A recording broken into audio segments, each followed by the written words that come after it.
एरंडोल नगर परिषदेच्या निवडणुकीच्या पार्श्वभूमीवर शिवसेना शिंदे गट सज्ज झाली असून नगराध्यक्ष आणि नगरसेवक पदाच्या उमेदवारीसाठी इच्छुक असलेल्या निवड प्रक्रिया सुरू झाली आहे।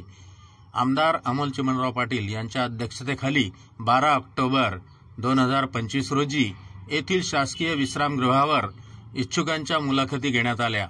या मुलाखतींना तरुण कार्यकर्त्यांनी मोठ्या संख्येने उपस्थिती दर्शवली, ज्यामुळे आगामी निवडणुकीसाठी नवख्या व उत्साही चेहऱ्यांची मोठी गर्दी दिसून आली। प्रभाग क्रमांक 1, 2, 3, 4, 5, 6, 7 आणि 10 मधील इच्छुकांच्या मुलाखती घेण्यात आल्या।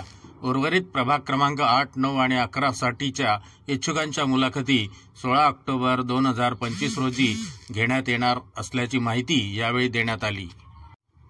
याप्रसंगी आमदार अमोल चिमणराव पाटील यांच्यासह शिवसेना जिल्हा प्रमुख वासुदेव पाटील, युवा सेना जिल्हा प्रमुख प्राध्यापक मनोज पाटील, जिल्हा परिषदेचे माजी अध्यक्ष ज्ञानेश्वर आमले, शिवसेना तालुका प्रमुख रवींद्र जाधव, बाजार समितीचे माजी सभापती शालिग्राम गायकवाड, माजी उपनगराध्यक्ष रुपेश माळी, बबलू चौधरी आणि इतर मान्यवर उपस्थित होते।